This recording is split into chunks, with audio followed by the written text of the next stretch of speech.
नमस्कार, live cities के night bulletin दिन भर बिहार में आपका स्वागत है। खबरों की शुरुआत करेंगे, लेकिन उससे पहले एक नजर डालते हैं आज की सुर्खियों पर। नीतीश कुमार से मिले सीएम सम्राट, मंत्रिमंडल विस्तार की चर्चा तेज।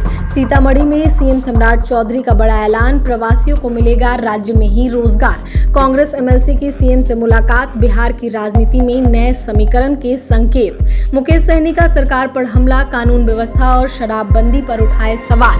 बिहार कांग्रेस में गुटबाजी तेज, तारिक अनवर ने नेतृत्व पर उठाए सवाल। ऑपरेशन मुस्कान के तहत गया और पूर्णिया पुलिस ने लौटाए फोन। पटना हाईकोर्ट में एटीएस की मॉक ड्रिलिंग, आतंकी हमले से निपटने का प्रदर्शन।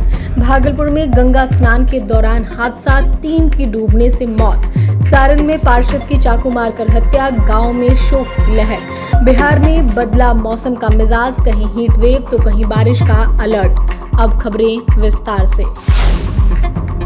बिहार विधानसभा के विशेष सत्र में सम्राट चौधरी के नेतृत्व वाली एनडीए सरकार ने विश्वास मत हासिल किया, जिसके बाद अब राज्य में मंत्रिमंडल विस्तार को लेकर सुगबुगाहट तेज हो गई है। शनिवार सुबह सुबह सीएम सम्राट चौधरी सीएम आवास यानी एक अन्य मार्ग पहुंचे। वहां उन्होंने पूर्व मुख्यमंत्री नीतीश कुमार और केंद्रीय मंत्री ललन सिंह से मुलाकात की। फिलहाल नीतीश कुमार एक अन्य मार्ग में रह रहे हैं। नीतीश कुमार से सम्राट चौधरी की गर्मजोशी से मुलाकात हुई और मुख्य रूप से सम्राट को फ्लोर टेस्ट जीतने के नीतीश कुमार ने बधाई दी। जानकी नवमी के अवसर पर सीतामढ़ी पहुंचे बिहार के मुख्यमंत्री सम्राट चौधरी ने बड़ा ऐलान किया। उन्होंने कहा कि राज्य सरकार का लक्ष्य है कि अगले 1 वर्ष में बिहार के प्रवासी श्रमिकों को यहीं रोजगार उपलब्ध कराया जाए। उन्होंने कहा कि राज्य तेजी से विकास और निवेश की दिशा में आगे बढ़ रहा है, जिससे रोजगार के नए अवसर पैदा होंगे। पुनौरा धाम में आयोजित कार्यक्रम में मुख्यमंत्री ने अपने संबोधन की शुरुआत जय जय सियाराम के जय घोष के साथ की। उन्होंने कहा कि मुख्यमंत्री बनने के बाद मां सीता का आशीर्वाद लेने के लिए वे सीतामढ़ी आए। मुख्यमंत्री ने कहा कि बिहार में बड़े पैमाने पर निवेश हो रहा है और आने वाले समय में करीब 5 लाख करोड़ रुपए का निवेश प्रस्तावित है। सीएम ने पुनौरा धाम में बन रहे भव्य और दिव्य मंदिर निर्माण कार्य को तय समय में 6 महीने से पहले पूरा करने का निर्देश दिया। उन्होंने अधिकारियों को कार्य में तेजी लाने को कहा। मुख्यमंत्री सम्राट चौधरी ने बड़ी घोषणा करते हुए निर्माणाधीन मेडिकल कॉलेज का नाम मां सीता मेडिकल कॉलेज रखने की बात कही। बिहार की राजनीति में हलचल के बीच शनिवार को कांग्रेस एमएलसी समीर कुमार सिंह ने मुख्यमंत्री सम्राट चौधरी से मुलाकात की। समीर कुमार सिंह मुख्यमंत्री आवास पहुंचकर सीएम से मिले। इस मुलाकात को राज्य की बदलती सियासी परिस्थितियों के संकेत के तौर पर देखा जा रहा है। खास बात यह है कि इससे पहले कांग्रेस विधायक सुरेंद्र कुशवाहा भी मुख्यमंत्री से मुलाकात कर चुके हैं, जिससे कांग्रेस खेमे में हलचल और तेज हो गई है। हाल के राज्यसभा चुनाव के दौरान भी कांग्रेस के 3 विधायक और राजद के 1 विधायक ने मतदान में हिस्सा नहीं लिया। इसके कारण राजद के उम्मीदवार को हार का सामना करना पड़ा था। इस घटनाक्रम के बाद विपक्षी एकजुटता पर सवाल उठ रहे हैं और अब मुख्यमंत्री से कांग्रेस नेताओं की लगातार मुलाकातें नए राजनीतिक समीकरण की ओर इशारा कर रही है। वीआईपी सुप्रीमो मुकेश सहनी ने मधुबनी जिले के कलवाही प्रखंड स्थित लोहा का दौरा किया। इस दौरान उन्होंने कमला पूजनोत्सव में भाग लिया और बिहार में कानून व्यवस्था तथा शराबबंदी को लेकर राज्य सरकार पर तीखा हमला बोला। सहनी ने सम्राट चौधरी पर निशाना साधते हुए कहा कि उनके लोगों से कोई उम्मीद नहीं की जा सकती है। सभा को संबोधित करते हुए सहनी ने कहा कि ताकत से ही लालू यादव बिहार के, मुलायम सिंह उत्तर प्रदेश के और नीतीश कुमार 20 साल तक बिहार के मुख्यमंत्री रहे। उन्होंने लोगों से अपील की कि अगर उन्हें राज्य में ताकत चाहिए तो यादव भाइयों की तरह अपने समाज के नेता को पैदा करना होगा। मुकेश सहनी ने बिहार में शराबबंदी की जमीनी हकीकत को विफल बताया। बिहार कांग्रेस के भीतर अंदरूनी कलह अब खुलकर सामने आने लगी है। कटिहार से कांग्रेस सांसद और पार्टी के कद्दावर नेता तारिक अनवर के ताजा बयानों ने इस बात को बल दिया है कि प्रदेश संगठन में सब कुछ ठीक नहीं चल रहा है। तारिक अनवर ने संकेत दिए हैं कि बिहार में पार्टी की वर्तमान स्थिति काफी नाजुक है और इसके लिए कहीं न कहीं नेतृत्व की कार्यशैली जिम्मेदार है। एक और जहां कांग्रेस पश्चिम बंगाल जैसे राज्यों में अपने अस्तित्व की लड़ाई लड़ रही है, वहीं बिहार जैसे महत्वपूर्ण राज्य में गुटबाजी ने आला कमान की चिंता बढ़ा दी है। तारिक अनवर ने कटिहार में मीडिया से बातचीत के दौरान कहा कि उन्होंने बिहार कांग्रेस के इन तमाम विवादित विषयों और संगठन की गुटबाजी से राष्ट्रीय नेतृत्व को अवगत करा दिया है। गयाजी और पूर्णिया में पुलिस द्वारा चलाए जा रहे ऑपरेशन मुस्कान के तहत गुम या चोरी हुए मोबाइल फोन बरामद कर उनके असली मालिकों को लौटाए गए।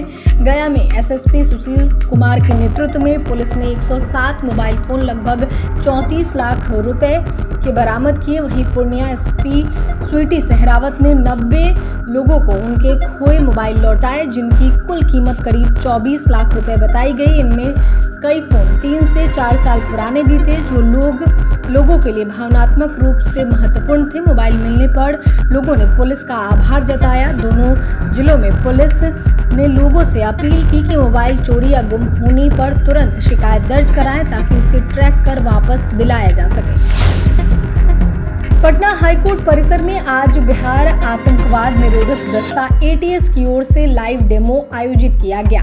इस मॉक ड्रिल का उद्देश्य संवेदनशील स्थानों पर संभावित आतंकी हमले की स्थिति में त्वरित और प्रभावी कार्रवाई का प्रदर्शन करना था। बिहार एटीएस द्वारा आयोजित इस मॉक ड्रिल में संवेदनशील हालात में आतंकी हमले से निपटने की रणनीति और त्वरित कार्रवाई की क्षमता का प्रदर्शन किया गया। मुख्य न्यायाधीश और अन्य न्यायाधीशों की मौजूदगी में आयोजित इस दक्षता प्रदर्शन में एक काल्पनिक परिदृश्य दिखाया गया। इसके तहत राजगीर जा रही भारतीय वैज्ञानिकों से भरी एक बस को पटना के फतुहा पुल के पास 5 आतंकियों द्वारा हाईजैक कर लिया जाता है। इसके बाद बिहार एटीएस की टीम मौके पर पहुंचकर ऑपरेशन चलाती है और सभी आतंकियों को निष्क्रिय करते हुए बंधक बनाए गए वैज्ञानिकों को सुरक्षित मुक्त करा लेती है। भागलपुर के नवगछिया क्षेत्र में गंगा स्नान के दौरान हुए दर्दनाक हादसे में नाबालिग भाई बहन समेत 3 लोगों की डूबने से मौत हो गई। इस हादसा में एक ही परिवार के 3 लोग मुंडन संस्कार के लिए पहुंचे हुए थे।